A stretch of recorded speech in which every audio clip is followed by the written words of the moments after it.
have you ever wondered what haunted the dreams of those who killed for survival or for sport in the dark heart of the Middle Ages? They said that once you spilled blood under God's eye, sleep itself turned against you. Tonight, we'll step into that restless world where guilt, superstition, and spirits hunted the killers of medieval Europe long after the killings stopped. Hey guys, tonight we're taking a slow walk back into a time you probably wouldn't last a day in the medieval world. Imagine waking before dawn in a wooden shack, breath misting in the air, every sound amplified by the silence of survival. The world outside your door isn't just cold. It's filthy, loud, and constantly on the edge of sickness or starvation. So, before you get comfortable, take a moment to like the video and subscribe, but only if you genuinely enjoy what I do here. And hey, drop a comment with where you're watching from and what time it is for you right now. Now, dim the lights, maybe turn on a fan for that soft background hum, and let's ease into tonight's journey together. You wake up on a rough straw mattress, the kind that scratches your skin and smells faintly of mildew and smoke. Your blanket is made from coarse wool, scratchy, heavy, and barely warm. You can hear the faint groans of the wooden beams above, and outside, the distant clatter of carts already rolling through muddy streets. A rooster crows somewhere, though you're not sure if that means dawn or just another sleepless peasant's alarm clock. The air is thick with the odor of unwashed bodies, damp earth, and the faint tang of chamber pots emptied too close to the door. You stretch, feeling the ache in your shoulders. It's not soreness from last night's workout, it's the daily strain of living. The medieval body was a tool, not a temple. You sleep beside your family, sometimes your livestock, all sharing body heat to survive the cold months. Privacy isn't a concept yet. In fact, historians still argue whether the medieval idea of self even existed, whether people saw themselves as individuals at all, or just as part of a small, grinding collective. When you step outside, the morning greets you not with birdsong but with a sour mix of smoke, dung, and wet hay. The street is alive. Not in the cheerful, bustling sense, but quite literally alive with vermin. Rats skitter between stones, pigs root through garbage heaps, and the stray dog that trots by is probably more reliable than half your neighbors. You nod to the baker trudging past, his face blackened with soot. His bread will be hard as stone by noon, but it's still safer than the water.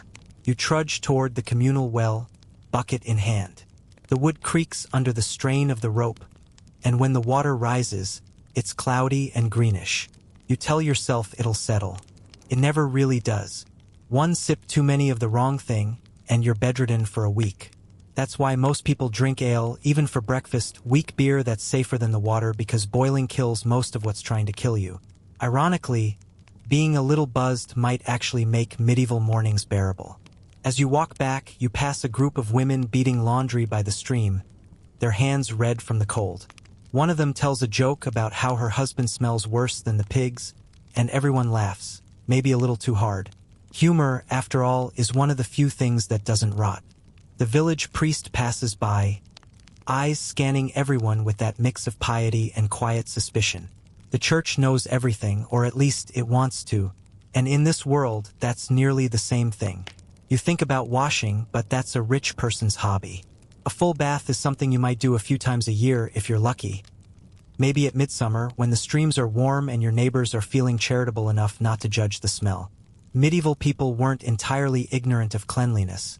They just lived in a constant balance between what was possible and what was practical. Too much bathing, some said, made you weak, even sinful. It's strange how moral purity was considered more important than physical purity, though if you've ever smelled a medieval street, you'd know both were in short supply.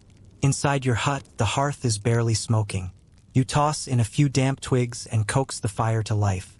The smoke curls up into the rafters, where soot stains everything black. Your ceiling is basically a lung, slowly choking on its own air. You stir the last bit of last night's porridge, thick, gray, and more like glue than food. You eat it anyway. Hunger doesn't argue.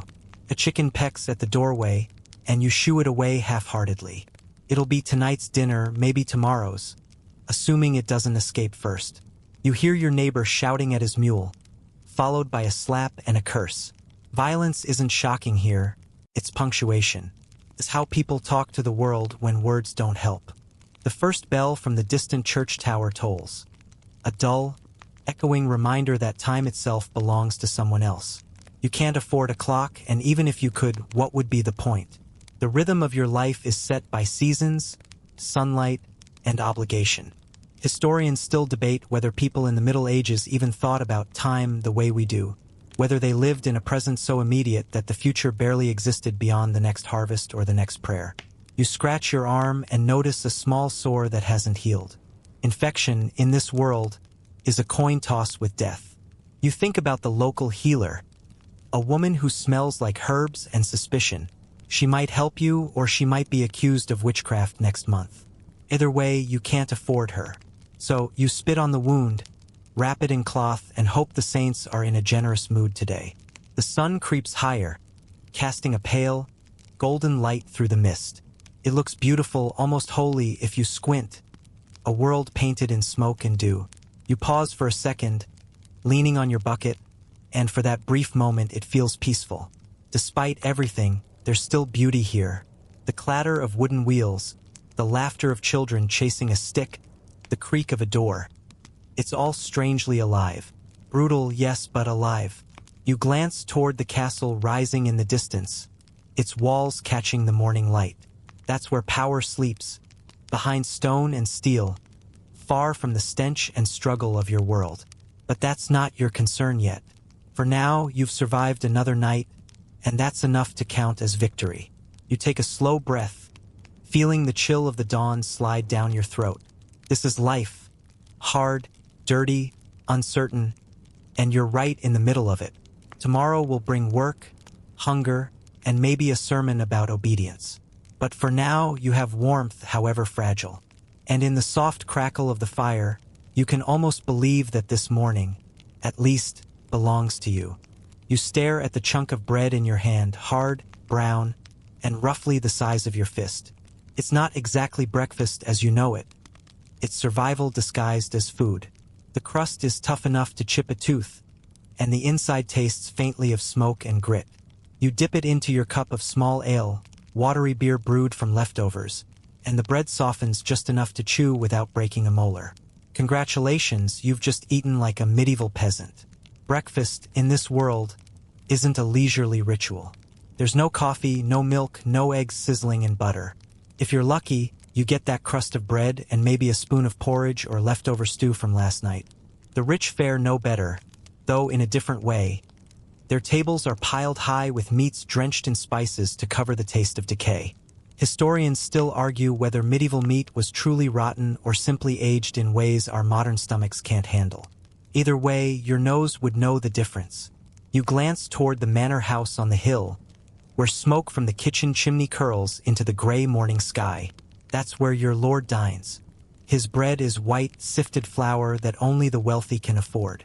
Yours is dark, heavy with bran and rye. His table gleams with pewter plates and roast venison. Yours is a rough plank and a wooden bowl. But here's the joke. Nobles often suffered more from indigestion and gout than hunger. You might be poor, but at least you won't die from overeating goose fat. The smell of ale fills the room as your wife, or maybe your mother or your friend, depending on who shares your hut, pours another mug. Children sip it too because it's safer than water. It's weak, closer to liquid bread than booze, though after 3 or 4 cups, your cheeks warm and the world feels slightly softer. The drink dulls the hunger that never quite leaves. You can almost believe you're full. Outside, the sound of clanging pots echoes down the muddy street. The baker's boy is shouting about fresh loaves, though fresh is a generous term. You can trade a handful of beans or a few onions for one, maybe 2. You sling your cloak around your shoulders and head out, stepping carefully over puddles that gleam with things best left unmentioned. A cart rumbles past, its wheels caked in muck. You recognize the smell of manure mixed with rot. It's the scent of your entire life, earthy, stubborn, and impossible to wash away. You reach the baker's stall. His face is slick with sweat despite the cold, his oven blazing behind him. He hands you a loaf, dark, uneven, and steaming. The crust cracks under your fingers, and for a brief moment, it feels like luxury. Bread is more than food here. It's survival currency. Ties every class together. Without it, the world stops turning. There's even a superstition that dropping bread is bad luck. A small sin that could anger the saints or, worse, invite famine. You don't take chances. Not in a world where crops fail more often than kings do. Back at your table, you tear the loaf in half and share it with the others. The steam rises, carrying the faint, comforting scent of yeast. You chew slowly, savoring it, the warmth, the weight, the simple fact that it fills your stomach. For a few minutes, life feels manageable. But then you think of those feasts in the manor. Long tables groaning under plates of roasted boar, spiced wine, and candied fruit. You've never tasted half those things, but you've smelled them drifting downwind when the wind is cruel. At night, you sometimes hear laughter from the banquet hall. A deep, rolling sound that makes you clench your fists under the blanket. They say the nobles dine on peacocks and swans, though historians still debate whether those stories were real or exaggerated moral lessons about vanity. Either way, the peasants' world and the nobles' world might as well be separate planets. The irony, though, is that both suffer from the same invisible enemy, food poisoning. Without refrigeration, leftovers are a gamble. You might have a feast today and a funeral tomorrow. Nobles drown their meals in vinegar and salt, believing it masks the rot. Peasants scorch their stew over smoky fires until it's nearly black. You cough, taste the bitterness, and tell yourself it's fine. Everyone does. There's a certain hierarchy even in what's unappetizing. The poorest scrape lichen from bread, while merchants eat thin soups with a hint of meat. Monks grow their own vegetables, bless every bite, and quietly pray their beans aren't infested. And then there are fasting days nearly half the year by church rule. No meat, no dairy, no eggs. Just fish, if you can find it, or the ever-faithful cabbage stew. It's supposed to cleanse your soul. Mostly, it just makes you lightheaded. One neighbor tells you about a miracle, a fish that appeared in his bucket even though he hadn't been near the river. You nod and smile, but inside, you suspect his cousin dropped it in as a prank. Faith and hunger often look the same from a distance. You chew another bite, jaw aching slightly, and watch a chicken strut across the dirt floor. It clucks loudly, pecks at a crumb near your boot, and you can't help but laugh. There's something absurd about sharing your breakfast with a bird that might become your dinner. Humor here is a thin defense against misery. The midday bell tolls in the distance, though time feels slippery. Maybe it's still morning. The ale has that effect. You step outside and see the miller crossing the bridge, flour dusting his hair white like frost. He's one of the richest men in the village, thanks to his monopoly on grinding grain. Everyone pays him a share, one handful from every sack. It's fair, supposedly, but you've seen him take more than his due. Power hides in the smallest grains of flour. By now, the sun has burned off the mist, and the streets are awake. Women barter over vegetables, men sharpen tools, children chase a hoop made of willow. It's noisy, chaotic, alive. A peddler passes by singing about honey cakes for lovers. Though the cakes look like dry biscuits and cost a week's wage, you watch him disappear down the road, his tune fading, and feel the dull emptiness settle again. Your stomach growls. You're already hungry. That's the cruel rhythm of medieval life. You never feel full, only less empty for a while. Historians often romanticize simple living. But if you could send them back here, you'd bet they'd trade every manuscript for a sandwich. As the day stretches, you start thinking about supper, maybe onions boiled with lentils, maybe just more bread. If you're lucky, someone snared a rabbit. If not, you'll pretend the stew tastes of meat anyway. Hunger makes imagination the best spice. You take one last sip of ale, thick and warm, and wipe your mouth with your sleeve. The taste lingers, bitter but honest. There's a strange comfort in knowing that everyone from beggar to baron starts the day the same way. Hungry, a little drunk, and already tired. You set down the empty cup and glance at the crumbs on the table. This is breakfast, not indulgence, not pleasure, but endurance. Yet somehow it's enough to keep the world turning, one crust at a time. You step out of your hut again, full enough to work but never quite satisfied. The first thing you feel is the mud sucking at your boots. Thick, sticky, and alive with yesterday's rain, spilled slop, and the steady traffic of bare feet. The dirt beneath you isn't just earth. It's the bloodstream of your village. Everything flows through it: food, waste, death. You can tell what day it is by the smell alone. Streets in the Middle Ages aren't really streets. They're more like shared backyards.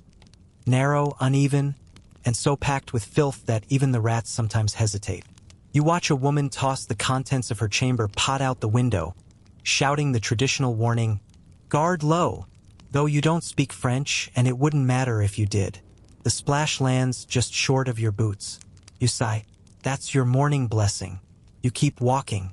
The houses are close enough to touch, leaning slightly, like drunks holding each other up. Timber beams creak with age. Straw roofs sag under years of smoke. You can smell every household's breakfast, their bodies, their lives.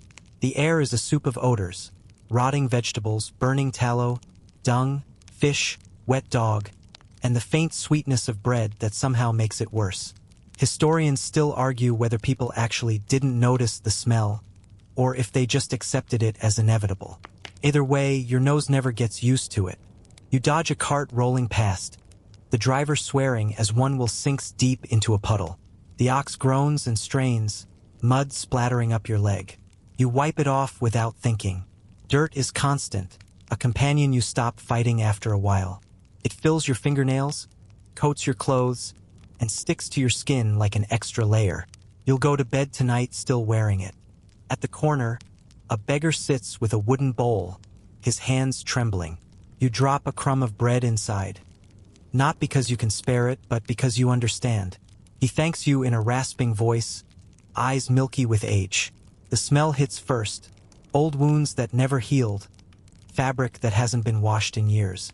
You feel a pang of guilt as you walk on. Charity is a virtue, but so is survival, and in this world, the two don't always agree. A group of children run past, barefoot and laughing, their laughter bright against the gloom. One of them kicks a ball made from stitched rags. Another trips and falls face first into a puddle. They all laugh harder. For a moment, it's almost easy to forget where you are, until a pig waddles through, snorting, and the children scatter. You watch the pig nose its way into a heap of refuse and sigh. In the Middle Ages, pigs are your garbage collectors, street sweepers, and future dinner, all rolled into one. You glance up the road toward the church tower, its bell marking the hours that no one can quite afford to count. The churchyard lies beside it, half hidden behind a low wall. You can see mounds of freshly turned soil and crosses leaning at odd angles. The dead don't rest long here. Space is too precious. Sometimes the gravedigger reuses a plot before the previous tenant has fully decomposed. It's a practical decision, nothing more. Still, when the wind shifts and you catch the faint whiff of decay, you can't help but shiver.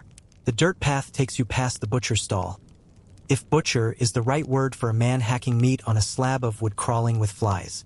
His apron is crusted with blood, his hands black with grime. He nods as you pass, cheerful as ever. You don't dare look too closely at what's hanging from the hooks. Whatever it was, it probably had a name yesterday. You pause near a puddle reflecting the sky, a warped mirror of blue and brown. You can almost see your face in it. Tired eyes, cracked lips, a smear of ash on your cheek. You dip your fingers into the water to wipe it off, then think better of it. The water isn't clean. It never is. You can see thin strands of something floating on the surface, shimmering faintly. Maybe it's oil. Maybe it's worse. You rub your hands on your tunic and move on. There's a superstition in your village. Step on a spot where a plague cart once stopped, and you'll fall ill within a week. Of course, no one remembers exactly where those carts went. Still, you find yourself avoiding the darker patches of ground, just in case. Fear has its own logic. A woman passes carrying a bucket of fish, the smell overpowering even the manure. She's heading for the market square, where the day's trading will begin. You follow at a distance, boots squelching in the mud. The square is already alive with noise.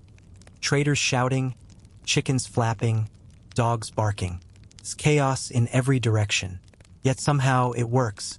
This is the heartbeat of medieval life. Loud, filthy, and stubbornly human. You see a man sweeping the front of his shop, a broom made of twigs scraping over stones. The dust rises and settles again, accomplishing nothing. Still, it's a gesture, a way of pretending control over the uncontrollable. You nod to him, and he grins, showing a mouth full of missing teeth. "Good day, friend," he says. You nod back, though good is a generous word. A cart overturns nearby, spilling onions across the ground. Instantly, half a dozen people rush to grab them. You're tempted to join, but you hold back. The air fills with shouting, laughter, and a few punches thrown. By the time it's over, the onions are gone, and so is the cart driver's patience. You can't help but chuckle. In this place, even chaos has its rituals. As you head home, you notice the ditch that runs along the edge of the street. It's supposed to carry waste away from the houses, but it's clogged, stagnant water bubbling quietly. You try not to think about where it goes after it leaves the village. Maybe into the river, maybe nowhere at all. Children play nearby, tossing pebbles into the murky water, each splash releasing another puff of smell. You pass a man spreading straw across the street, not out of kindness, but to soak up the filth before the next rain washes it downhill. It's strange, you think, how life here depends entirely on managing decay. Everything rots, everything returns to dirt, and somehow you keep going anyway. You pause near your door, boots caked in mud. You scrape them against the threshold, though it barely helps. The dirt always wins. It seeps into everything, your walls, your food, your lungs. You take a deep breath, the scent of smoke and earth filling your chest. And yet, there's something grounding about it. You belong to this mud as much as it belongs to you. Inside, the fire still burns low. You sit down, wipe your hands, and stare at the flickering light. Outside, the street hums on loud, filthy, alive. It's easy to call it brutal, and it is, but it's also home. And in a world where the line between filth and life is so thin, you've learned to find a kind of peace in the dirt beneath your feet. You finish scraping the mud from your boots and glance toward the horizon. The sky is pale and washed out, the color of cold milk. That means one thing: work. The kind that doesn't end, doesn't reward, and doesn't care if you're tired or sick. In the medieval world, the rhythm of your day isn't your own. From sunrise to sunset, your body belongs to someone richer, and your soul belongs to the church. You grab your wooden rake and start toward the fields. The morning air is heavy with mist and the smell of wet hay. You can hear the distant clank of tools, the creak of cart wheels, the low murmur of voices already working. The earth under your feet is slick and dark, still soaked from last night's rain. You sigh. It'll be a long day, and you already know how it will end. With sore hands, aching shoulders, and a belly only half full. The lord of your manor owns everything you see. The fields, the livestock, even the woods where you sometimes sneak to gather firewood. You don't get paid for your labor. Instead, you're allowed to live on a small patch of his land and keep a fraction of what you grow. Historians still argue whether that makes you a tenant or just a better-fed slave. Either way, it's not freedom. You pass the boundary stone marked with your lord's crest, carved deep into the rock. It's both a symbol and a warning. Cross it without permission, and you're trespassing. You remember the story of the man who once cut wood beyond this point. The reeve caught him and took his oxen as punishment. The man wept, not for the animals, but for his children. Without the oxen, he couldn't plow. Without plowing, he couldn't eat. Justice here isn't blind. It's very well fed. By the time you reach the fields, your breath comes in steady clouds. You push the rake into the soil, feeling the resistance, thick and stubborn. Your fingers blister quickly, though you barely notice anymore. The rhythm of the work becomes a kind of meditation. Dig, lift, turn, breathe. You lose track of time. The world narrows to the sound of your own effort, the scrape of metal, the soft grunt of your neighbor working beside you. He tells you about a rumor that a nearby lord is offering better land to anyone who'll move to his village. You laugh quietly. It's a nice story, but you've heard it before. No one leaves unless they're desperate or dying. Roads are dangerous, and strangers are suspicious. You're born here, you work here, you die here, he mutters. He's not bitter. It's just a fact, like the weather or taxes. Around midday, the reeve rides by on horseback, checking everyone's progress. His boots shine, his cloak is dry, and his eyes are cold. He doesn't shout, doesn't threaten, he doesn't need to. His presence alone is enough to make you straighten your back and dig faster. You can feel his gaze linger on your row of turned earth. Too shallow, maybe. You fix it before he circles back. When he's gone, you allow yourself to stand for a moment. The sun's higher now, though it gives more glare than warmth. You wipe sweat from your brow, the salt stinging your eyes. Somewhere behind you, a woman hums a tune as she gathers herbs along the edge of the field. Soft, wordless, but steady. The sound drifts through the air like smoke. It makes the day feel almost bearable. Lunch, if you can call it that, is a piece of bread wrapped in cloth and a small hunk of cheese that's gone slightly sour. You eat sitting on a stone, dirt on your hands, wind in your face. It's not much, but you eat every bite. Nothing goes to waste here. A crumb dropped is a prayer lost. As you chew, you watch a group of children chasing a bird through the furrows. They laugh, tripping over their bare feet, their hair full of straw. Childhood doesn't last long in this world. By the time they're 12, they'll be out here with you, swinging tools heavier than they are. For now, though, their laughter feels like sunlight. You smile despite yourself. By mid-afternoon, the wind shifts, carrying the distant toll of the church bell. 1, 2, 3, a reminder to pray. You set down your rake and bow your head. Everyone does. It's not faith so much as habit. You whisper a short prayer, not for salvation, but for strength to finish the day without collapsing. Religion here isn't just belief. It's a way to survive the unbearable by pretending it's meaningful. The work resumes, slower now. Your hands throb, and your back screams with every bend. You hum that same tune the herb gatherer sang earlier, half to distract yourself, half to keep time. The soil gives little reward. Last year's harvest was thin, and this one doesn't look much better. Historians still debate whether medieval peasants were malnourished, but you don't need a historian to tell you what hunger feels like. Toward evening, the sky deepens into amber. The air cools, heavy with the smell of sweat and grass. You straighten your spine, muscles trembling. Around you, people pack up their tools, wiping mud from their hands. There's no applause, no relief, just exhaustion. Yet, as you stand there, gazing across the wide brown field, you can't help but feel something close to pride. You may not own this land, but your sweat has soaked every inch of it. It remembers you. The reeve returns, counting sacks of grain and nodding silently. When he's satisfied, you're dismissed. The walk home feels longer than the walk out. Each step squelches through the same mud, but now it's mixed with the faint satisfaction of survival. You didn't starve today. You didn't get whipped. You didn't collapse. That counts as victory. As you approach the village, the air fills with familiar sounds. Chickens clucking, a dog barking, someone arguing over a missing loaf. The smoke from a dozen hearths curls into the dusk like ribbons. You can smell onions frying somewhere. That smell is as close to comfort as you'll get tonight. You reach your door, lean your rake against the wall, and stretch your aching arms. Inside, the fire crackles weakly. You sit, feeling the stiffness in your knees, and for a moment the silence feels heavy. You think about your life, about how every sunrise brings the same work, the same dirt, the same ache. And yet, somehow, you keep going. Maybe it's duty, maybe it's fear, or maybe it's the quiet, stubborn hope that someday your children might live a little better. You glance out the window, watching the last light fade from the sky. The fields lie dark and still now, the air cool against your skin. You close your eyes and whisper a short prayer. Not for heaven, but simply for another morning. Night has fallen over the village, and the world is reduced to the glow of your hearth and the sigh of wind against the walls.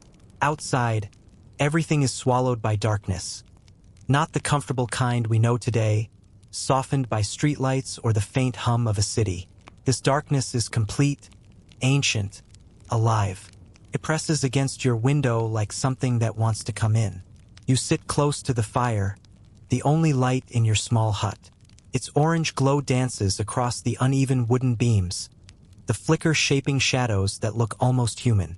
Your wife hums softly as she mends a torn sleeve. The thread catches the firelight, glinting gold for an instant before vanishing again. The children are already asleep, huddled together under a wool blanket that smells faintly of smoke. You envy them. The day's labor has left your body heavy, but your mind won't rest yet. There's always one more task. Patching tools, sharpening blades, checking the traps set near the woods. Each small act feels like insurance against a cruel world. A world where a broken plow or a spoiled loaf could mean disaster. You've seen it happen to others.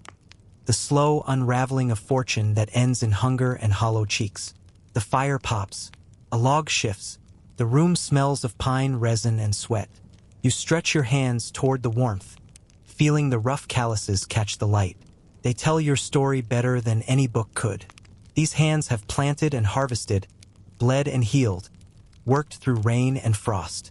They've never held a coin worth boasting about, yet they've kept your family alive. That's something no title or banner can buy. There's a knock at the door, soft, hesitant. You frown. Visitors at this hour are rare. When you open it, a thin gust of cold air slips inside, followed by a neighbor, Thomas. His face is tight, eyes darting.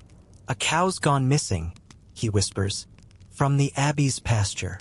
You blink, unsure how to respond. That's bad news. Very bad.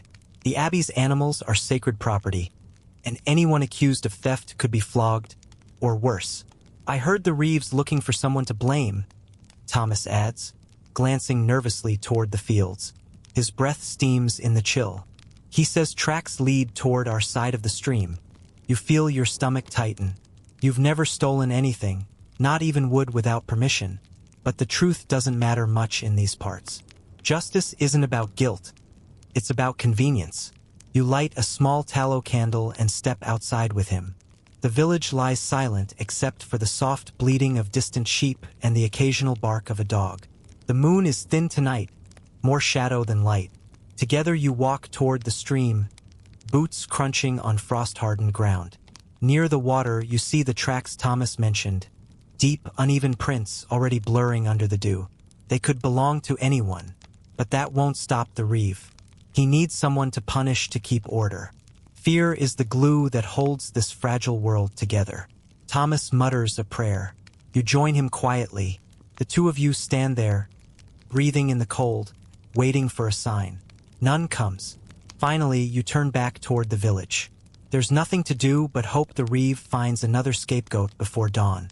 Back inside, the fire has burned low. Your wife looks up from her sewing, reading the worry on your face without a word. She adds another log to the flames, the sparks bursting upward like fireflies. "Sleep," she says softly. "You'll need your strength tomorrow." You lie down beside her on the straw mattress. The roof creaks as the wind passes over. Somewhere beyond the walls, a night owl calls, a long, low note that sounds almost like mourning. You pull the blanket closer and close your eyes. But sleep doesn't come easily. Instead, you drift in and out of half-dreams. A cow's lowing, the Reeve's hard eyes, the sound of hooves in mud. You remember stories of men dragged from their beds for less.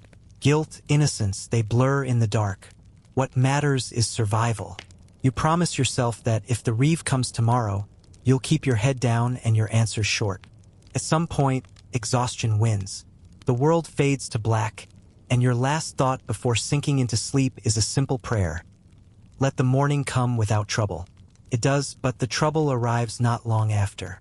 The rooster crows, dragging you from your dreams. You rise, bones stiff, the air so cold your breath hangs like smoke. The door rattles before you even reach it. When you open it, the Reeve stands there, flanked by two men. His expression is unreadable. "There's been a theft," he says. "The abbot demands restitution. We'll be searching every house." You step aside without protest. The men move through your home like wolves, turning over baskets, lifting straw, prodding corners with the ends of their spears. You watch in silence, every muscle tense. The children stare wide-eyed from their bedding. After what feels like an eternity, they leave, finding nothing. The reeve pauses in the doorway. "If you hear anything," he says, "tell me before I have to find it myself." You nod, though your jaw aches from clenching it. When they're gone, the silence feels heavier than before. Your wife exhales slowly. "They'll blame someone," she says. You both know she's right. Someone always gets blamed. Maybe Thomas. Maybe you next time. Justice isn't blind here. It just looks the other way for the right people. You step outside again, letting the cold slap you awake. The sun is only a suggestion on the horizon, a faint smear of light. The fields wait indifferent. Somewhere, a church bell tolls for morning mass. You start walking because that's what you do. No matter what happens, you keep working. As you move through the mist, you think about the reeve, about the abbey, about how a missing cow can shake an entire village. You realize something both bleak and strangely comforting. In this world, power is fragile too. Lords fall sick, abbots die, reeves grow old. The wheel keeps turning. You might never climb it, but you've learned how to endure beneath it. By midday, the theft is all anyone can talk about. Rumors twist like smoke. Some say bandits did it, others blame hungry villagers from the next town. You keep your head down and work. The soil doesn't care who's guilty. It just waits to be turned. When the sun sets again, you return home, body sore but heart strangely calm. You survived another day. The cow is still missing, the reeve still angry, but none of it changes the rhythm that keeps you alive. Work, eat, pray, sleep. It's not freedom, but it's a kind of peace. That night, as you sit by the fire once more, you notice something small but beautiful. Your daughter tracing shapes in the ash with a stick, whispering stories she's made up herself. You watch her, and for the first time in days you smile. Maybe that's how people like you fight back. Not with rebellion, but with imagination. The fire crackles softly, and outside, the wind carries the faint promise of snow. You close your eyes and let the warmth sink into your bones. Tomorrow will come as it always does, and when it does, you'll wake, work, and endure. One more day in a world that barely notices, yet somehow always continues. The morning starts with an eerie quiet. Even the chickens outside seem reluctant to make noise, as if they, too, sense the tension crawling through the air. You rise to the faint chill that seeps through every crack in the timber walls. Your wife says nothing as she hands you a cup of watered-down ale, the breakfast of the poor and the cautious. The children still sleep. You envy them again. You step outside, expecting the usual smell of wood smoke and manure. But today there's something else on the wind. Something metallic, sour, unsettling. Takes a few heartbeats to realize what it is. Death. First, it's just a whisper. Someone says a beggar died near the village gate. His skin darkened with strange swellings. Another says 2 bodies were found in the next hamlet. Faces black, mouths frozen in screams. You try to ignore it. You've heard such rumors before, wolves, witches, curses. But as the day goes on, more voices join the chorus. By noon, the priest has rung the church bell not once, but 3 times. The sound echoes across the fields, low, trembling, and wrong. You wipe your hands on your tunic and glance toward the bell tower. A small crowd has gathered outside, their faces pale. The reeve is there, shouting for calm, but no one's listening. Someone mutters the word plague. It moves through the crowd like a cold wind. You feel it, too. That creeping dread that starts in your stomach and climbs higher, settling behind your ribs like ice. You've heard stories, of course. Everyone has. Tales passed down since your grandfather's time, of a sickness that sweeps through villages like a scythe, leaving no one behind. People speak of the Black Death in hushed tones, as if the name itself might summon it. But that was long ago. Surely it can't be happening again. Can it? By evening, there's no denying it. The beggar's body lies just outside the churchyard. A few brave souls standing at a distance. No one dares to touch him. His skin is blotched purple and black, the stench unbearable even from where you stand. His hand still clutches a wooden cross, as if faith alone could save him. The priest steps forward, holding a censer, swinging it gently as incense curls through the air. His voice trembles as he prays. Behind him, the villagers whisper. Theories, accusations, desperate hopes. God is punishing us, someone says. It's the foreigners, says another. No, mutters an old woman, clutching her shawl. It's the stars. They've shifted. The air's gone bad. Historians still argue whether people truly believed such things or simply needed someone to blame. But for you, standing there, breathing in the fear, the truth doesn't matter.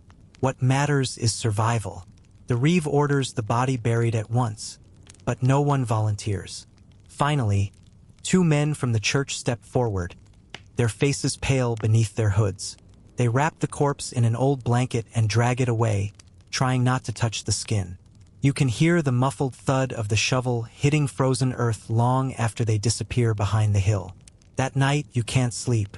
You lie awake listening to the wind rattle the shutters. Every cough, every creak of wood feels like a warning. You try to pray, but the words catch in your throat. You think of your children, of their small hands and their laughter, and the thought of them falling ill twists your stomach. Days pass. The air grows heavier. The smell of burning herbs fills the streets. The priest walks door to door, sprinkling holy water, muttering blessings.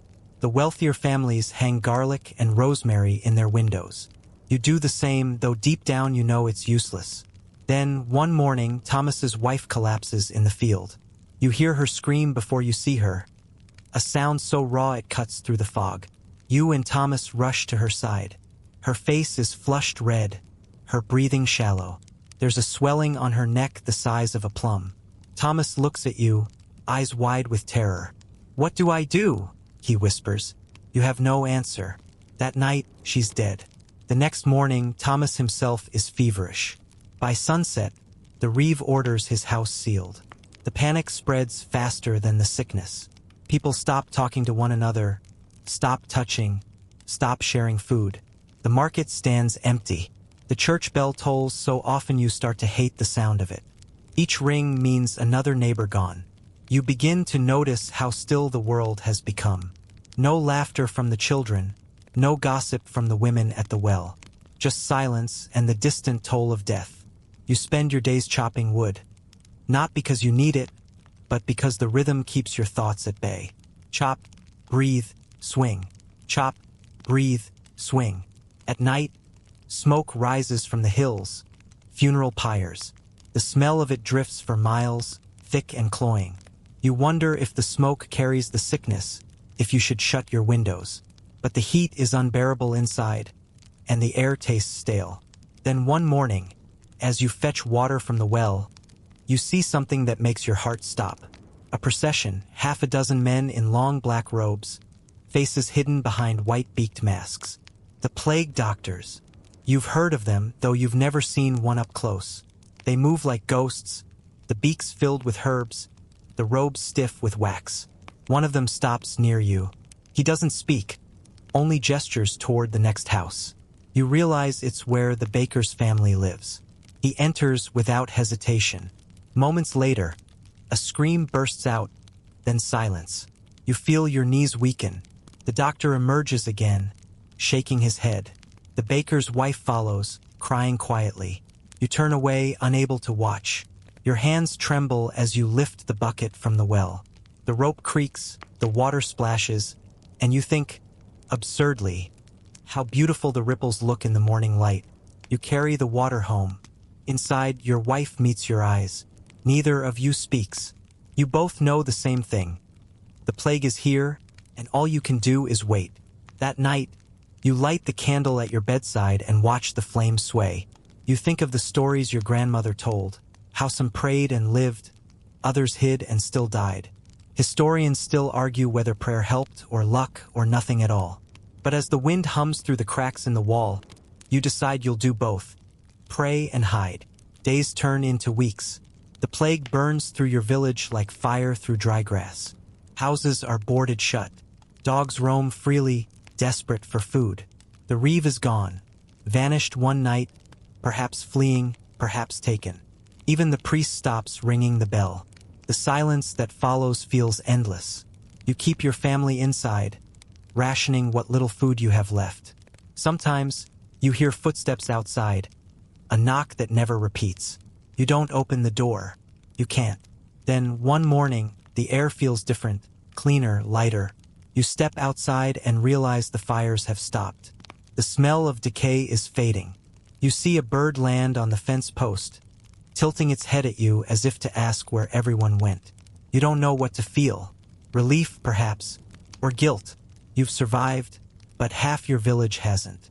The fields lie empty, the churchyard swollen with fresh earth.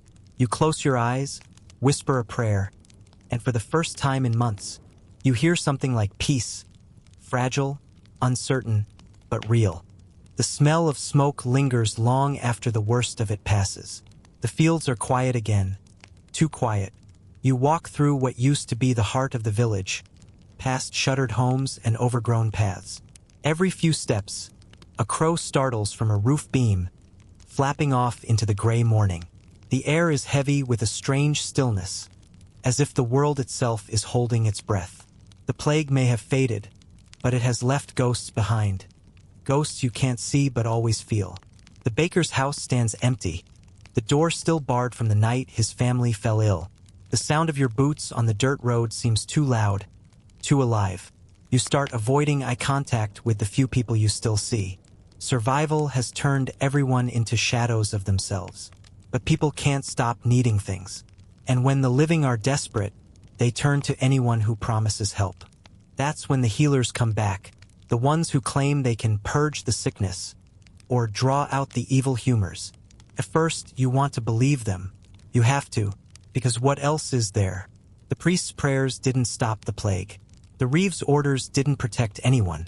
Maybe the healers, these wandering doctors with pouches of dried herbs and strange instruments, know something you don't. A man named Master Odo arrives one afternoon, riding a tired mule. He calls himself a physician, though his robes are patched and his eyes dart like a cornered animal's. The villagers gather around him as if he were a saint. He sets up a small table near the well, lays out his tools. Knives, leeches, a brass cup for bleeding. You've never seen such things up close. He clears his throat. Your bodies, he begins, are full of bad humors, blood, phlegm, bile. When they grow unbalanced, sickness breeds. I can restore harmony for a price. Price, of course. Always a price. But desperation loosens even the tightest purse strings. You watch as the first patient, a woman whose husband died last month, sits before him.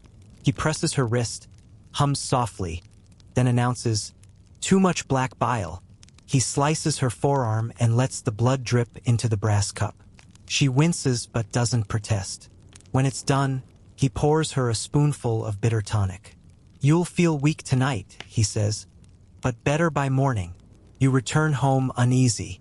Your wife shakes her head when you tell her. "He's no healer," she says flatly. "He's a vulture."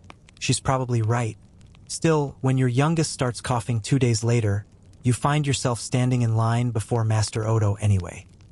He listens to the child's chest, frowns, and nods gravely. "The humors are stagnant," he mutters. "We must draw them out." He reaches for his leeches, fat, glistening things that writhe in a clay jar. He places 2 on the boy's neck. You have to look away. When it's over, your son's face is pale but breathing easier. Maybe it's working, you tell yourself. Maybe the man knows what he's doing. But the next morning, the boy is just as sick, and Odo is gone, vanished in the night, leaving only muddy footprints and a few coins missing from your table. Historians still argue whether medieval medicine did more harm than good. Leeches, purges, mercury tonics, charms, they may have soothed the mind, but rarely the body. Still, belief itself was medicine of a kind. In a world so chaotic, a little order, even imagined, could mean survival. Not all healers are frauds, though. You've heard of the wise woman who lives near the forest's edge, a widow who knows the language of plants. People whisper that she can cure fevers with willow bark, mend wounds with honey, even calm nightmares with lavender smoke. Some say she talks to spirits. Others say the church would burn her if they dared. You find her one dusk, her small cottage glowing orange from within. The air smells of sage and earth. When she opens the door, her eyes are sharp, curious. You explain your son's illness. She listens without interrupting, then nods.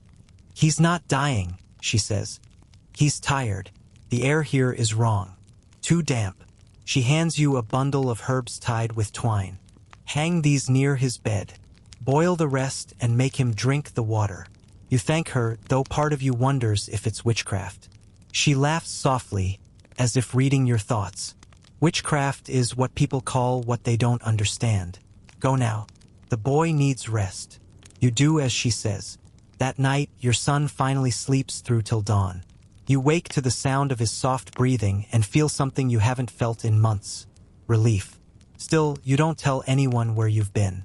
The church has ears everywhere. And lately, whispers about her have grown louder. A week later, soldiers arrive from the abbey, accusing her of sorcery. They say she conversed with the devil and tempted souls from the light. You know it's a lie, but you say nothing as they drag her away.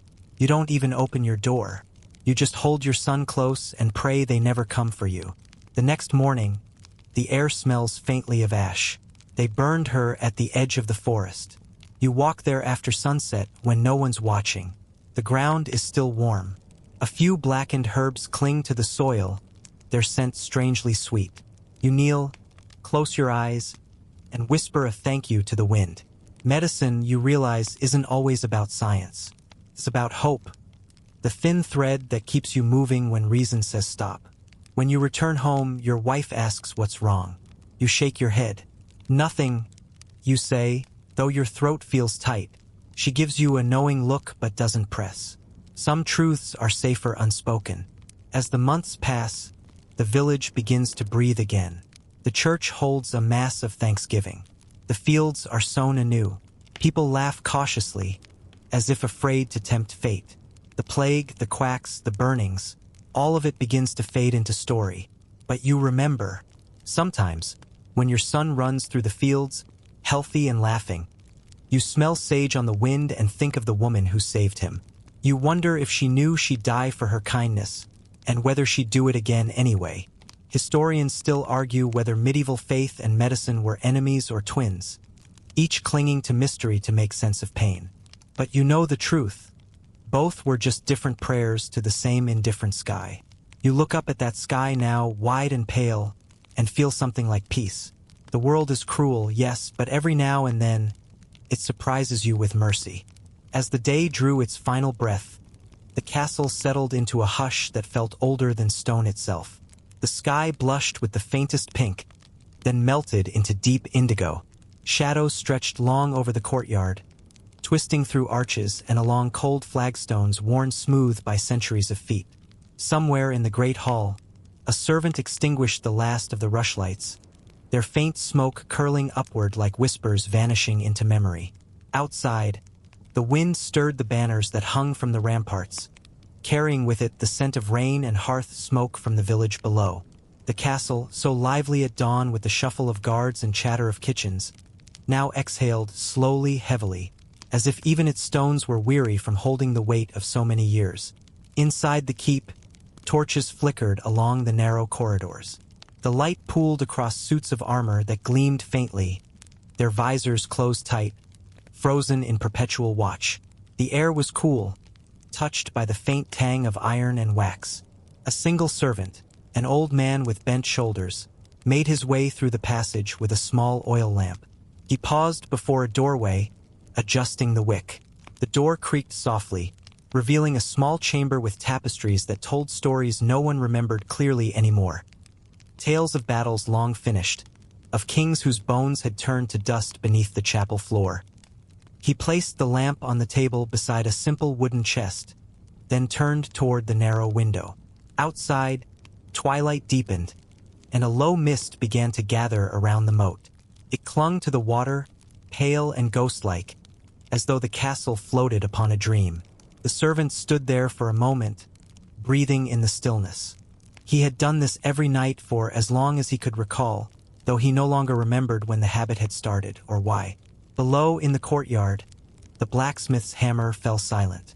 The kitchen fires dwindled to embers. Somewhere, a lone hound barked once, then curled into its straw bed. The castle's heartbeat slowed. In the great tower, the steward finished his ledger by candlelight, recording how many sacks of barley remained, how much wax was left for the coming winter, and which tenants owed their taxes in hens rather than coins. He wrote slowly, methodically, though his eyes drifted often to the window and the fading light beyond it. It was in moments like this that the castle felt alive, not as a fortress of men, but as a being with its own quiet pulse. Every beam, every brick, every whisper in the corridor was part of a long, endless conversation with time itself. The creak of a door, the echo of boots on the stair, the sigh of wind beneath the battlements, all spoke of the countless lives that had passed through its walls. In the chapel, a single candle still burned before the altar. The wax had melted into strange shapes, like rivers on a map. The priest knelt in silence, his lips moving in a prayer that had not changed in 200 years. The sound of the words, soft, measured, echoed faintly off the cold stone.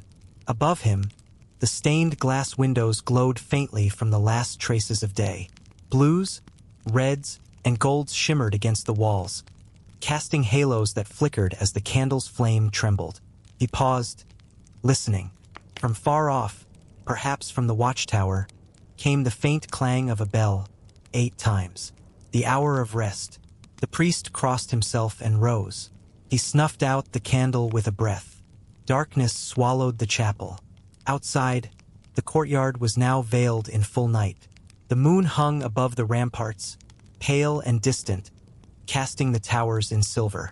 The moat reflected its light like a mirror. Somewhere along the walls, a guard shifted his spear and stamped his feet against the chill. From this height, the land stretched endlessly, fields sleeping beneath frost, the faint orange glow of distant cottages, and beyond that, the forest, deep, unbroken, ancient. For travelers passing on the road below, the castle looked almost unreal, its silhouette rising against the stars like something pulled from a forgotten age. They might imagine the lives within, the feasts, the hunts, the whispered intrigues in candlelit chambers. Yet tonight all was still. The castle kept its secrets, just as it always had. Inside, in one of the upper chambers, a young page lingered by the window. He had been told to sleep hours ago, but curiosity had its own pull. He watched the moonlight ripple across the armor in the hall, across the old flags that stirred gently above the courtyard. Somewhere beyond the hills, thunder rumbled, soft, low, promising rain. The boy pressed his forehead to the glass. He thought of the stories told by the older men, that on certain nights, when the mist rose thick and the bells rang late, the spirits of the old lords walked the ramparts again, gazing out over their lands as they once had in life. He waited, but the ramparts remained empty. Only the wind moved. At last, he turned from the window and crawled beneath his blanket. The castle murmured faintly around him, stone shifting with the night's chill, timbers creaking, rain beginning to tap gently against the shutters. As his eyes drifted shut, it was easy to imagine that the walls themselves were breathing, whispering lullabies older than memory. Down in the courtyard, the torches guttered and went out one by one, until only the watchtower remained lit. The sound of the bell faded into silence. The world was hushed, and in that silence, the castle dreamed. It dreamed of the days when banners fluttered bright in the sun, when laughter filled the hall, when hoofs clattered across the drawbridge and trumpets called the knights to ride. It dreamed of faces long gone, of feasts, of songs, of smoke curling from the hearth on cold winter mornings. It dreamed of the weight of time, and how, no matter how many ages might pass, the stones would remember everything. Beyond the walls, the rain fell steady now, washing over the battlements, the towers, the moss-covered gate. It ran in silver rivulets along the carvings and gargoyles, tracing every mark that centuries had left. The castle stood unyielding beneath the storm, yet peaceful, as if the rain were not an assault, but a benediction. In the great hall, darkness thickened. The last ember in the hearth winked out, The sound of rain became the only voice, and for those who slept within, the boy, the priest, the old servant, the dreams came easily, gently, carried on the rhythm of the rain and the deep, patient heartbeat of the stone. The castle at dusk is more than a place. It is a memory of every hand that built it, every voice that once filled its halls. And tonight, like so many nights before, it stands silent, eternal, waiting for the dawn. The first drop struck the water like a whisper, then another, and another. Within moments, the calm surface of the moat rippled and danced, alive with silver rings that spread outward, colliding and merging in soft percussion. The night had deepened into that strange hour when time itself seems to hold its breath, somewhere between midnight and memory. High above, thunder grumbled again, rolling low and heavy across the hills. The clouds gathered thick and bruised, swallowing what little moonlight remained. Wind curled through the trees beyond the walls, bending branches and scattering leaves that skittered across the drawbridge like frightened mice. Inside the castle, shutters rattled. The old timbers groaned as the storm pressed against them, testing their centuries of strength. A tapestry flapped loose in the corridor, its edge slapping rhythmically against the wall. Somewhere in the distance, a door slammed. In the great hall, the embers in the hearth glowed faintly, their light reflecting in the empty goblets left on the long oak table. Above them, the rafters were black with smoke and age. The smell of rain and wet stone drifted in through the cracks, cool and clean, an ancient perfume that washed away the day's weariness. Then came lightning. A single blinding flash, white as spilled milk, lit the courtyard for a heartbeat. The moat gleamed like a blade. The towers, the gatehouse, the ramparts, all shone stark against the sky, etched in brilliance, before the darkness swallowed them once more. Thunder answered, sharp, immediate, shaking dust from the rafters. The hound beneath the kitchen stairs whimpered softly. The page, still half awake in his small bedchamber, pulled his blanket tighter around his shoulders. He loved storms, though they frightened him. There was something sacred about them, something that made the world seem vast and alive. Each peal of thunder felt like the voice of God calling across the centuries. Each flash of light revealed a glimpse of the unseen. Down by the stables, a lantern swung from its hook. The horses stamped and snorted, uneasy at the noise. An old groom moved between them, murmuring words of calm, his voice lost in the wind. He checked the bolts on the doors, tugged the rope at the hayloft, and whispered a short prayer, the same one his father had whispered before him on storm nights long ago. Outside, the moat swelled under the deluge. The rain ran in rivulets down the stone walls, filling the cracks between the old blocks.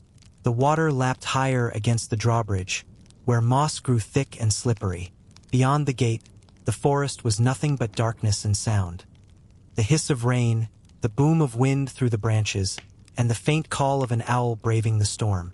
In the watchtower, a lone guard held his post.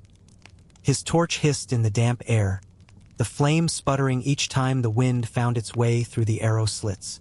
He drew his cloak tighter and looked out across the valley. He could see almost nothing now, only the faint reflection of lightning on the water and, far below, the twisting path that led to the village. He thought of the people down there, asleep in their cottages, roofs shuddering under the same sky. Perhaps, he mused, they too listened to the thunder and felt both fear and comfort in its voice. For storms, though fierce, also promised renewal. They washed the world clean. Another flash split the heavens, followed by a crack so loud it seemed the sky itself had been torn open. The guard flinched, then laughed softly to himself. A thin sound swallowed by the wind. He had seen many storms in his years, but still they stirred something primal within him. He leaned against the cold stone parapet and let the rain soak through his hood. In the courtyard below, the rain had turned to a steady torrent. Water cascaded down the steps, pooling around the well. The old servant who had tended the lamps earlier now hurried from doorway to doorway, checking that the torches were extinguished. His lamp flickered wildly, casting erratic shadows that danced like ghosts across the walls. He paused beside the chapel, where the bell rope hung still and heavy. For a moment, he imagined pulling it. One deep toll to call the castle's spirits awake. But he only smiled faintly at the thought and turned away. His boots splashed through shallow puddles as he disappeared into the dark. Lightning again. This time it illuminated the gargoyles perched along the battlements. Stone beasts frozen in eternal snarls, rain running from their mouths like tears. For an instant, they seemed alive, guardians of some ancient secret, watching over all who slept within. Inside the chapel, the wind found its way through a cracked pane of glass, setting the extinguished candle stubs to quiver. The priest, lying in his narrow bed nearby, stirred but did not wake. He dreamed of rivers flooding their banks, of fire and light, of the sky breaking open above a sea of stars. Outside, the storm reached its height. Rain hammered the roof tiles. Thunder rolled from horizon to horizon without pause. The moat boiled with motion. The drawbridge chains rattled and strained. Yet amid the chaos, there was beauty, the rhythm of nature unbound, the reminder that the world still held forces greater than any lord or king. The castle, for all its age and strength, yielded to that power without fear. It had stood through countless tempests, through sieges and winters and the long decay of time. Tonight's storm was but another verse in its long song of endurance. Gradually, the fury began to fade. The thunder rolled farther away, its voice softer now, as though retreating into the mountains. The rain slowed to a patter. The air, moments ago heavy and electric, grew cool and still. The moat settled back into silence, its surface reflecting the dim light from the tower's lone window. The guard, seeing the storm's end, lowered his torch. Below, the page finally drifted into sleep. The groom dozed beside the horses. The servant reached his chamber and set the lamp upon the table, its glow gentle against the damp walls. By dawn, the castle would smell of wet earth and stone, of rain-drenched moss and cooled iron. The world would wake renewed. But for now, the night belonged to the aftermath, the hush that follows thunder, the breath between endings and beginnings. The moat gleamed once more, calm as glass. A single drop fell from the eaves and rippled across its surface. And for those still awake to see it, that simple sound, the kiss of water upon water, felt like the closing line of a very old prayer. Morning creeps in slow and gray, the kind of dawn that feels half asleep itself. The storm has passed, leaving the world scrubbed raw. Mud glistens, air smells like iron, and the moat reflects a washed-out sky. You blink against the pale light as you step into the courtyard. The stones squish under your boots, slick with last night's rain. Somewhere, a rooster announces the obvious. The world has survived the storm, but you've got to survive the day. And today, justice is being served, or so the villagers claim. Down in the square, a small crowd has gathered. Not a cheerful one, mind you.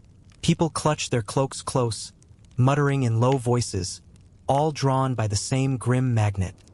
The stocks, 2 wooden frames, darkened with age and rain, stand in the center of the square like props from a morality play. You can smell the damp wood before you even reach them. The air still carries that faint scent of smoke and wet straw. The baker's apprentice is already there, his sleeves rolled, tossing handfuls of spoiled vegetables into a basket with an enthusiasm that makes you uneasy. Got to make them pay somehow, he mutters, not really to you. At first, you don't know who's being punished.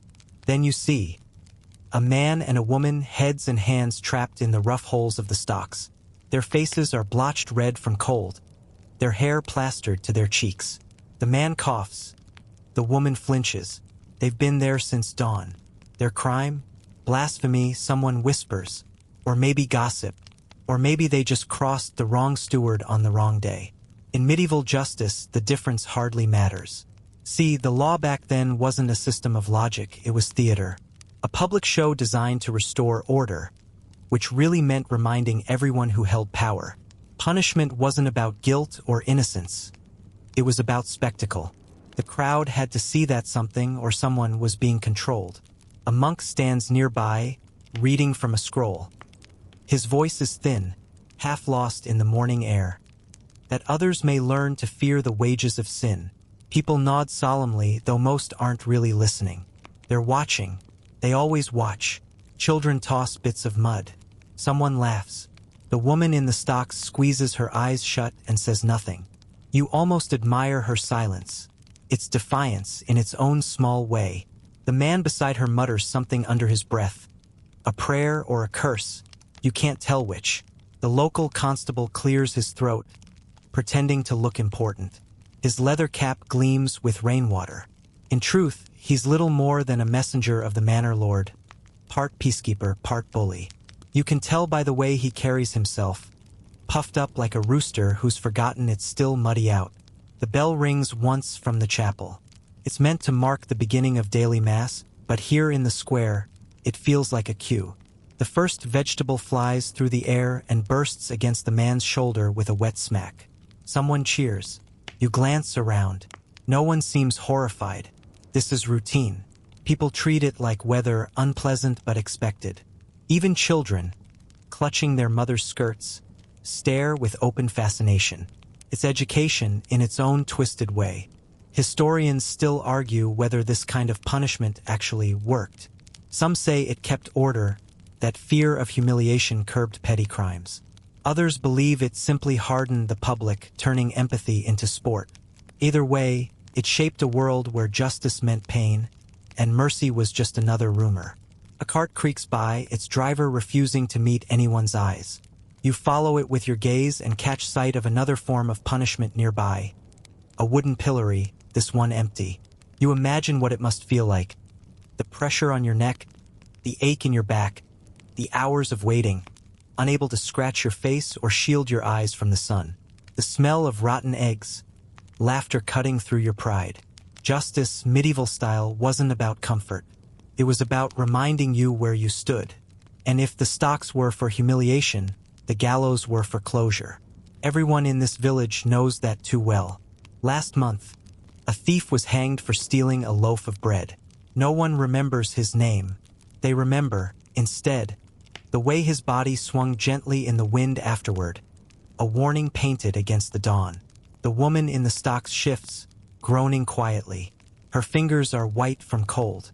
The man tries to speak again, but the words are lost under the crowd's chatter. A priest approaches, offering them water. No one stops him, but no one helps either. Compassion is rationed like grain. Still, there are moments, tiny cracks in the cruelty. A child tugs on his mother's sleeve and whispers, "Why do they hurt them?" The mother hesitates. You can see the answer forming on her tongue. Because that's how the world works. But she doesn't say it. She just squeezes his hand tighter. As the hours drag on, the crowd thins. Farmers return to their fields, shopkeepers to their stalls. Justice, it seems, has been served. By noon, only the constable remains, drowsing on his stool while the punished hang limp in the stocks. A few crows perch on the rooftops, their cries echoing through the square. Rain threatens again, the clouds gathering in pale sheets over the horizon. You stand there a moment longer, watching the light shift across the faces of the condemned. And something inside you stirs. A faint unease, maybe guilt. You're part of the system too. Everyone is. This isn't just a story of cruelty. It's a story of survival, of communities clinging to control in a world where fate itself feels unpredictable. Because when the harvest fails, when plague creeps in, when storms wash away your fields and your hope, you need to believe someone can restore balance. Even if that means cheering while your neighbor suffers. The woman opens her eyes once more. For the first time, she looks straight ahead, past the crowd, past the constable, maybe even past you. Her gaze is calm, almost pitying, the kind of look that says she understands the world too well to fear it anymore. The constable stirs, yawns, and calls the hour. It's time. The prisoners are freed. Their wrists tremble as they pull free from the wooden frame. They don't thank anyone. They just walk, slow and steady, into the mist that's beginning to rise from the wet ground. You watch them go until they disappear behind the chapel. Somewhere, the bell rings again. This time softer, gentler, as though even it has grown tired of pretending justice ever meant peace. And as you turn back toward the castle, You can't help but wonder. If fear keeps the peace, what keeps the fear? You climb the hill back toward the castle, boots squelching through the soaked grass. The air tastes of metal and rain, and every step seems to pull you closer to something older than the storm itself. Authority made of stone. From a distance, the walls look calm, almost noble, but up close you can see the truth. The place breathes intimidation. The gatehouse looms ahead, dark archway yawning wide. Guards in chainmail stand like statues, faces hidden beneath dripping hoods. You nod as you pass, though neither man returns it. Inside the courtyard, puddles reflect the gray sky. Servants hurry about, sweeping mud, hauling buckets, pretending they don't notice the stink of fear that always lingers after public punishment. You've felt it before, that weight pressing down on your chest. The castle doesn't merely rule this valley. It owns the air. Every law, every coin, every grain of wheat bends its knee here first. A falconer crosses your path, the bird's hood drawn tight.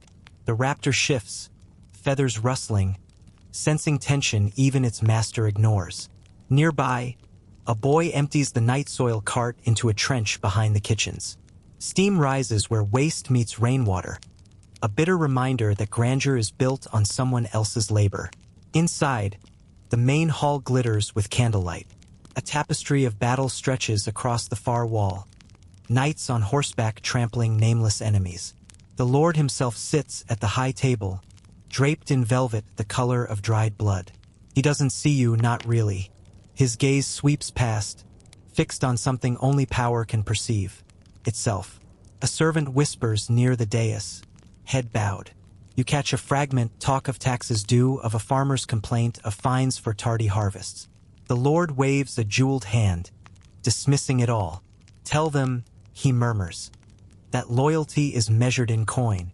So much for mercy. You keep walking, eyes down. The rushes on the floor squish beneath your boots. The smell of roasting meat drifts from the kitchens. Fat crackling, herbs sizzling.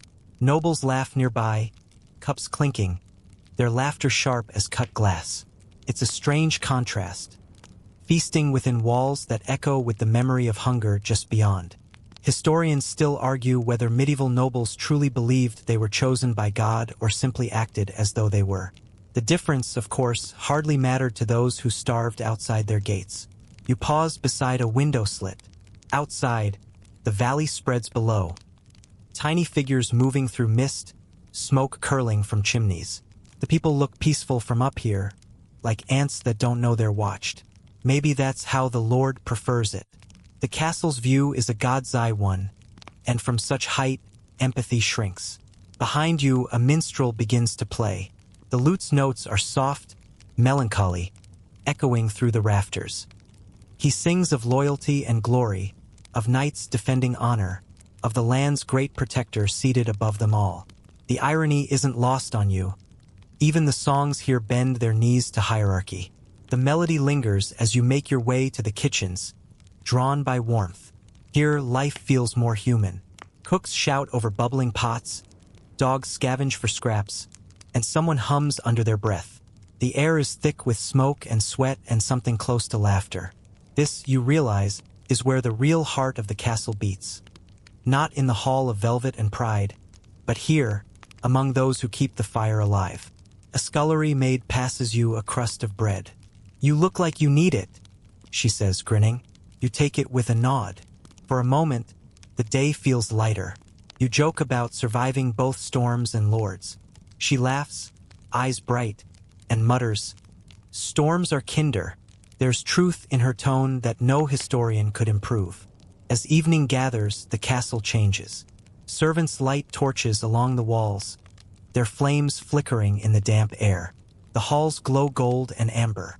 Shadows stretch long, merging into corners, forming shapes that look almost alive. The feast resumes upstairs. Music louder now, laughter slurred with wine. You find yourself drifting through corridors lined with portraits. Painted eyes follow you. Kings, queens, ancestors, each face frozen in smug permanence. Some have been dead for centuries, yet here they are, still watching, still judging. Their smiles are thin, their eyes eternal.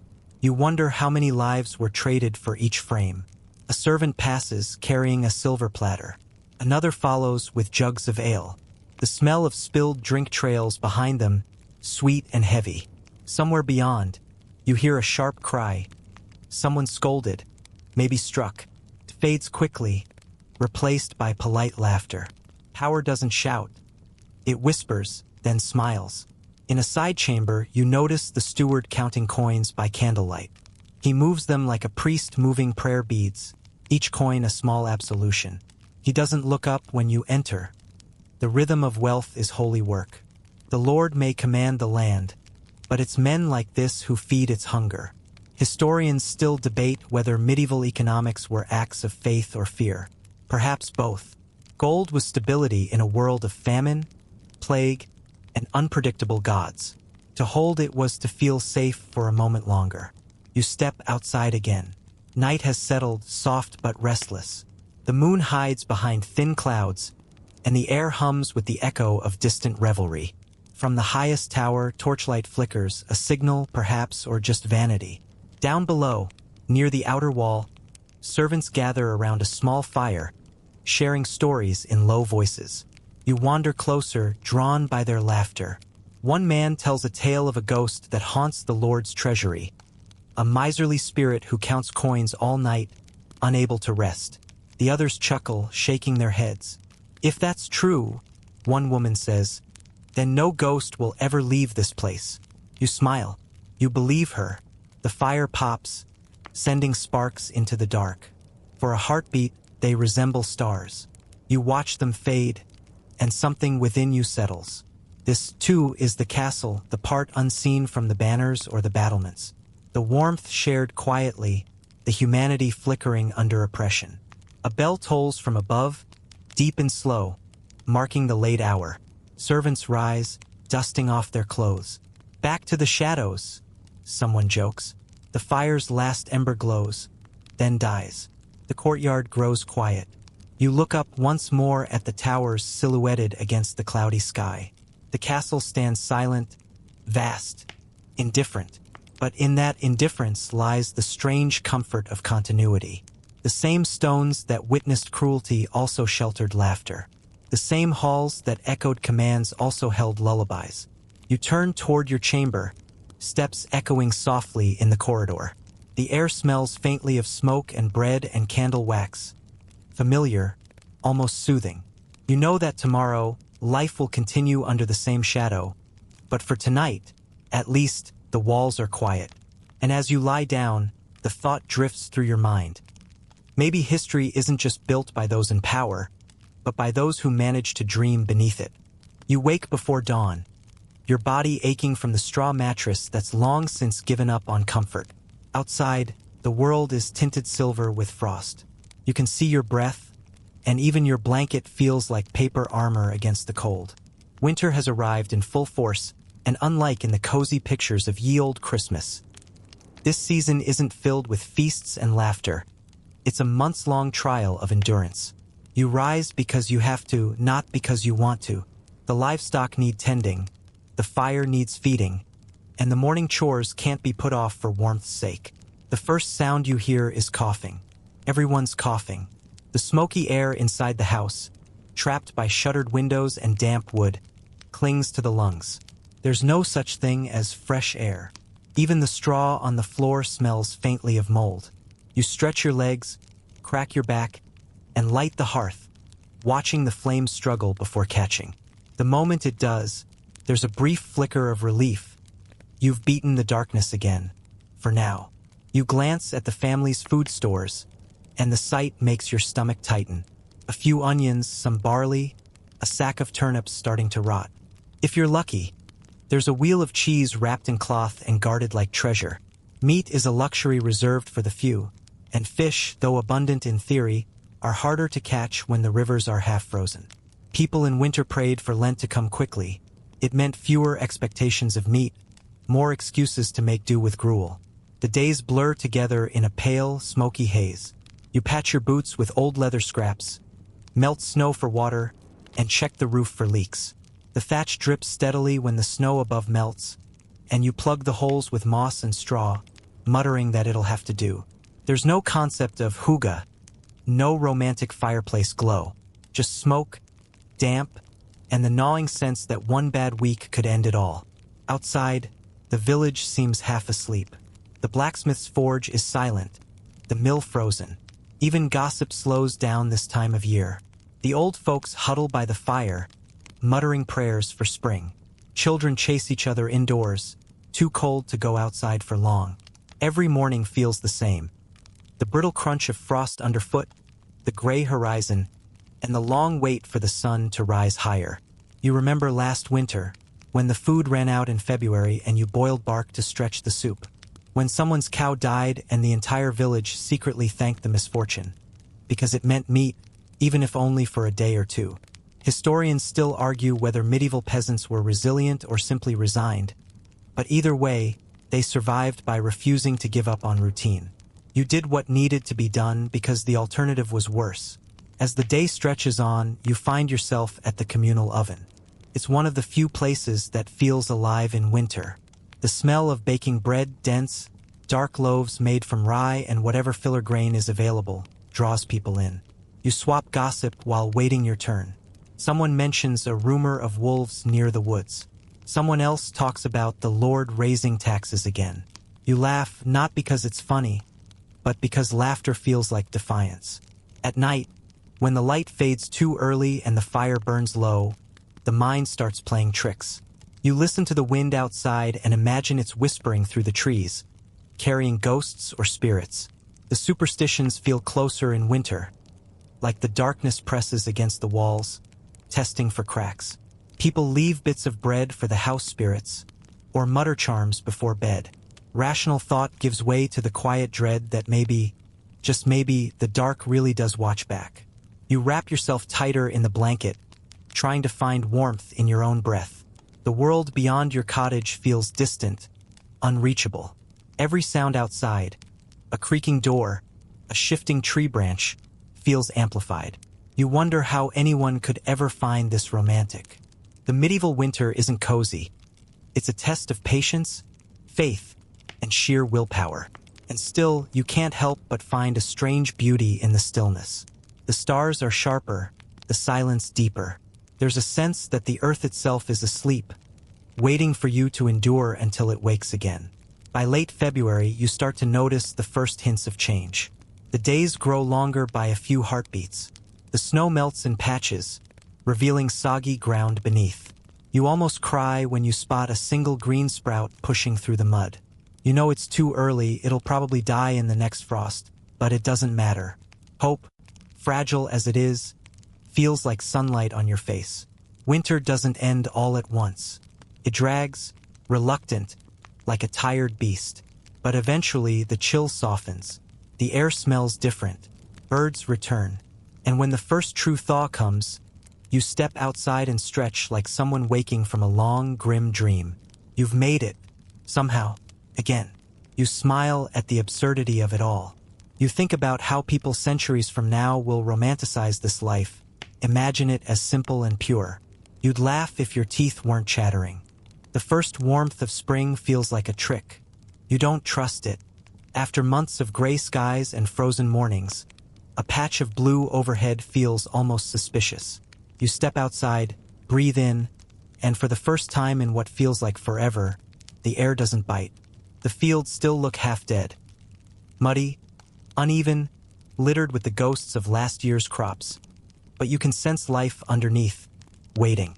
You roll your shoulders, feeling a strange mixture of relief and exhaustion. You've survived another winter, and that means only one thing. It's time to work even harder. Spring in the medieval world isn't a celebration. It's an alarm clock. The moment the frost retreats, the race begins. You grab your wooden spade, check the plowshare for rust, and head out to the fields. The soil is cold and clumpy, but it's life itself. You kneel, crumble it in your hands, and feel that earthy smell, the scent of survival. This is where the year begins, where the village's fate for the next 12 months is decided. Every seed you plant carries a prayer with it. You're not alone, of course. Everyone's out there. Men, women, children, even the elderly who can barely stand but refuse to sit idle. The rhythm of the village shifts from hibernation to feverish motion. The cows are led to pasture, the oxen yoked, the carts repaired. There's shouting, laughter, even the occasional argument about which patch of land belongs to whom. The noise feels good. It means life is moving again. You look at the horizon, where the manor's roof glints faintly. The Lord's men are already inspecting the fields, making sure the peasants are doing their part. You nod politely when one rides by, pretending not to notice the smugness in his tone. He doesn't know what it's like to freeze half the year, to pray for seed not eaten by rats, to work yourself raw so he can dine on bread you'll never taste. You bite your tongue. You need his land, even if it breaks you. The plowing begins. The creak of wood, the grunt of oxen, the dull thud of earth turning. It's a rough, almost hypnotic music. You fall into the rhythm quickly, your body remembering what to do even if your muscles protest. Sweat runs down your back despite the chill air. The soil gives you resistance, but you welcome it. There's something deeply human about this fight with the land, this endless cycle of take and give. By midday, your hands are blistered and your knees ache, but there's satisfaction in it. You pause to drink from a wooden cup, the water cool and metallic.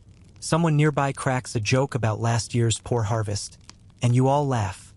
Not because it's funny, but because laughter makes the work lighter. Humor, in the medieval world, is a survival tool. A single shared joke is worth more than a meal some days. As you work, your mind drifts. You think about the saints and their feast days, the rhythm of faith that underpins every week. There's a comfort in knowing when to fast, when to feast, when to pray for rain. Historians still argue whether religion was a prison or a lifeline, but to you, it's simply the air you breathe. You don't question it any more than you question the sunrise. The church bell rings in the distance, and you pause instinctively, crossing yourself before resuming your work. Evenings are quieter now. The sun lingers longer, the air softens. Families gather outside again, sitting on low stools, sharing bread and weak ale. The talk is small, about seeds, about neighbors, about the weather, but it feels monumental after months of silence. You watch children chase each other near the fields, their laughter echoing like a promise. Somewhere nearby, a woman hums an old tune about spring's return. You don't remember all the words, but the melody is enough. Life feels fragile in spring. One wrong frost, 1 week of bad rain, and everything could collapse. You sleep lightly, listening for storms. You wake before sunrise to check the seedlings, muttering encouragement like they can hear you. There's a nervous energy in the village, half hope, half fear. You all depend on the same thing, the mercy of weather. And weather, as everyone knows, has no mercy. But there are good days too. Days when the sun warms your back, when the air smells of wet grass, when the first flowers bloom near the cottage door. You find yourself smiling for no reason. You even catch the miller whistling, a rare sound in any season. You think about how every generation before you must have felt this same cautious joy, the relief of life returning, mixed with the quiet dread of knowing how easily it can vanish again. In the evenings, as the sky turns gold and pink, you sit by the door and watch the fields stretch out like a patchwork quilt. You can't help but feel proud. The same land that nearly killed you in winter now promises to keep you alive. You lean back, close your eyes, and for a brief moment, let yourself dream of an easier life. Maybe next year will be kinder. Maybe your children won't have to work quite so hard. Maybe, just maybe, history won't repeat itself in this endless loop of toil and hunger. A soft breeze rustles the thatch above you. Somewhere an owl calls. The sound feels ancient, eternal. You realize that your life, muddy, hard, and brief as it may be, is part of something vast and unbroken. The same seasons, the same struggles, the same small joys have been repeating for centuries. You are a thread in that pattern, fragile but essential. And though the world feels cruel, it's also breathtaking in its stubbornness to keep going. You smile again, faintly. Tomorrow will be another long day. The soil waits, the sun rises, and you'll keep moving, just as those before you did. By midsummer, the air has changed again. It's thick, heavy, and humming with life. The fields that once looked like patches of mud are now a sea of green. You walk between rows of barley, their stalks tall enough to brush your fingertips, and you feel a flicker of cautious pride. This stretch of trembling gold is what the last 9 months have been for. Every blister, every night of hunger, every prayer whispered to saints and stars alike. They all lead to this. The work doesn't stop, of course. It never does. You wake to the smell of dew and manure, your body sore in familiar places. The sun rises early, blazing long before you're ready for it. Sweat gathers at your collar before the first hour's done. You squint across the horizon and see the shimmer of heat above the fields. You think about rain, how much you need it, how much you fear it. Too little and the crops wither. Too much and they rot. The sky decides your fate with the indifference of a coin toss. By mid-morning, the air hums with insects. Flies, bees, gnats. They all find you, no matter where you go. You swat them away with your sleeve, muttering under your breath. It's a small thing, but irritation is a constant companion here. You've learned that medieval life is a lesson in patience. The patience to wait for bread to rise, for rain to fall, for wounds to heal. And above all, the patience to endure discomfort. There's a strange rhythm to the village in summer. The days are long enough to feel eternal, but each one blends into the next. You mark time not by dates, but by the growth of the crops and the aching of your back. The air smells of hay and river water. Chickens scatter near the road. Children chase each other barefoot, their laughter mixing with the clatter of cart wheels and distant church bells. You think about food more often now, not because you're starving, but because you're surrounded by its promise. The gardens bloom with leeks, beans, and cabbage. There's even fruit, though most of it's sour. You take what you can, sometimes sneaking a plum before it's ripe, wincing at the taste. The hunger never truly goes away. It just changes shape. At night, the village comes alive in a different way. Fires crackle in the open air. Ale flows freely, and stories stretch longer than the stars overhead. Someone tells a tale about the ghost that guards the mill. Another swears he saw a fairy in the marsh. You listen, half amused, half believing. Historians still argue whether medieval people truly believed in magic or simply used it as a way to make sense of chaos. But you know it's both. When so much of your life is out of your hands, belief becomes a form of control. One night, the sky turns wild. The wind rises, the clouds boil, and you hear thunder rolling from miles away. You hurry to cover what you can, the tools, the sacks of grain, and run inside just as the first drops fall. The storm hits hard, drumming against the thatch, rattling shutters. You sit in the dark, clutching your knees, counting seconds between lightning and thunder. You think of your fields, your fragile green hopes out there in the rain. Every crash of thunder feels like a threat. You whisper a prayer. When morning comes, you rush outside and see the damage. Some plants flattened, others washed away. You kneel, muddy to the elbows, and start to lift what you can. It's not hopeless, not yet, but it's close. You feel that familiar mix of fury and resignation. You curse under your breath, then laugh bitterly.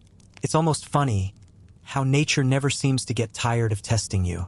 Still, there are moments of beauty even in loss. The sky after the storm is impossibly clear. The air smells like wet soil and renewal. The sun returns, tentative but bright, and for a few hours, everything sparkles. You breathe in deeply and remind yourself that this, too, is part of the cycle. The land gives and takes in equal measure, and you're just along for the ride. As summer deepens, life in the village reaches its most vibrant point. Weddings happen now when the weather is kind and the food is plenty. The church bells ring for hours. You dance awkwardly in a circle with everyone else, laughing when you stumble, clutching your mug of ale like treasure. Someone plays a fiddle, someone else claps along, and for a brief, shining moment, the world feels almost kind. Later that night, lying in the grass, you watch the stars. They're brighter than you remember. So many of them that it's hard to believe they all fit in one sky. You trace the constellations the priest once mentioned during Mass and wonder what they really are. Souls? Fires? Holes in the firmament where heaven leaks through? No one knows. But it feels comforting to imagine that the same stars watched over everyone before you, and will keep watching long after you're gone. The days grow hotter. Work slows a little, replaced by waiting. Waiting for the harvest, for the next turn in the wheel. The air hums with a quiet expectation. You know the hardest part is still ahead. The long, back-breaking rush to bring it all in before the weather turns again. But for now, you allow yourself this pause. You sit on the edge of the field, legs covered in dust, and watch the light fade across the barley. You can almost feel time itself breathing, slow and patient. You smile, tired but content. The world, brutal as it is, keeps spinning, and you, somehow, are still here to see it. Harvest begins with the first sharp scent of ripened grain. It's a smell you never forget, sweet, dry, and alive with dust and sunlight. You wake before dawn to the sound of sickles being sharpened, their metal edges rasping like whispers of promise and pain. Every able hand is needed now. Men, women, even children barely old enough to carry a bundle. The fields you've watched for months stand tall, golden, and ready. You look across the expanse and realize how fragile it all is. One bad storm, one spark of fire, and everything you've built could vanish. So you move quickly, carefully, reverently. You grab your sickle and start cutting. The rhythm takes over almost immediately. Bend, slice, gather, tie, repeat.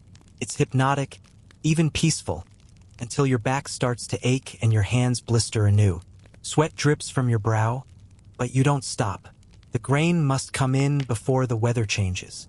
There's no room for delay, no safety net if you fail. The Lord will take his share first, as always, and the church will claim its tithe. Whatever remains, that's what stands between your family and starvation. By mid-morning, the field is alive with motion. Voices shout, scythes flash, birds will overhead hoping for stray seeds. The air is full of laughter, songs, and the hum of work. Someone starts a rough tune, one of those simple harvest songs that everyone knows without remembering where they learned it. You hum along, the melody syncing with your heartbeat. It's strange how community feels strongest when everyone is most exhausted. You can't survive this world alone, and deep down, you know that. Around noon, the sun blazes overhead, turning everything into a haze of gold and heat. You stop for water, wiping your mouth with a dusty sleeve. Someone passes around bread, hard as a board but satisfying all the same. There's talk of good omens, of fat grains and mild weather, of no locusts this year. You try to believe it. You've learned not to tempt fate by celebrating too early. You think about how this season, this exact work, has repeated for countless generations. Historians still argue whether peasants ever felt true happiness. But as you glance around at the faces of those who labor beside you, sweaty, grimy, tired yet smiling, you think yes. Maybe not happiness as the scholars mean it, but something quieter, sturdier. The satisfaction of surviving another cycle, of holding in your hands the proof that you've beaten hunger, at least for now. The harvest lasts for weeks. Each day starts earlier and ends later, until you lose track of time entirely. When the last sheaf is tied, when the last cart creaks toward the granary, the whole village exhales. You stand on the edge of the field, staring at the stubble that remains, and feel both proud and hollow. The land looks stripped, bare, but beautiful in its way. You've taken what it gave, and soon you'll give back, through sweat, through care, through faith. The harvest festival follows soon after. It's not lavish, but it feels enormous after the long grind of labor. There's ale, laughter, and dancing. Someone roasts a pig, rare and glorious. Children run barefoot under lanterns. You sit near the fire, legs stretched, and let the sound of joy wash over you. For one night, no one talks about taxes, weather, or sickness. For one night, everyone is full, warm, and alive. Later, as the fire burns low, the talk turns softer. Someone wonders aloud how many harvests they have left in them. Another swears this one was the hardest yet. You smile faintly, staring at the embers. You don't have an answer, but you know the truth that every generation thinks the same thing, and yet the world keeps turning. When the last songs fade, you wander home through the cool night. The moon is bright, silvering the empty fields. The world feels still, holding its breath. You pause for a moment and look back. This place, harsh and unforgiving as it is, has shaped you. You've cursed it, bled for it, but you also belong to it completely. It's a strange comfort. You whisper a small, half-forgotten prayer, not to any saint in particular, but to the land itself. Thank you, and please, let it all come back again. You sleep soundly that night, for the first time in months. When you wake, the air is already cooler. The wheel is turning again, toward autumn, toward cold, toward another round of endurance. You don't dread it as much this time. Maybe it's the memory of the harvest sun, or maybe you've just learned that life here doesn't allow for much fear. You rise, stretch, and step outside. The fields are quiet, the birds migrating, the morning's crisp. The cycle never ends, and neither do you. You think about the future, about how people centuries from now will look back on your world with curiosity or pity. They'll write about the brutality of medieval life, about the resilience of the peasantry. But they won't really know the texture of it. The rough linen against skin, the sweetness of new bread after famine, the sound of rain on a thatched roof. You wish you could tell them it wasn't just suffering. It was living, in all its muddy, aching glory. And as the sun rises again, painting the horizon gold one more time, you realize something quiet but profound. This world, brutal as it is, keeps teaching you the same lesson. Life hurts, yes, but it also endures. The land rests, the people rebuild, and even after the worst winters, something always grows again. You smile, breath frosting in the morning chill. You pick up your tools, and without a word, you begin again. The fire crackles low now, just embers and warmth. You've walked the fields, seen the seasons turn, felt the hunger, the hope, the endless rhythm of survival. The sounds of medieval life, the rustle of straw, the whisper of prayer, the sigh of the wind through timber, fade slowly into quiet. The year is finished, the cycle complete. You stretch out on your straw bed, the familiar scent of smoke and earth around you. Outside, the world rests. The animals are still, the sky soft and gray. You can almost hear the heartbeat of the land, slow, steady, eternal. You think about the countless lives lived before yours, all of them waking to the same sun, working the same soil, falling asleep to the same lullaby of rain and fire. It's strange, comforting, to realize that time itself is just another harvest, that every life sows something, reaps something, and returns again to quiet. You've seen that brutality and beauty often share the same breath. The world is harsh, yes, but it's also tender in the moments between. So you close your eyes. The wind outside hums through the cracks like a soft voice, lulling you toward rest. The night deepens, calm and timeless. And as your breathing slows, you let go of the world for now, trusting that when dawn comes again, it will find you still here, still part of the great, turning story.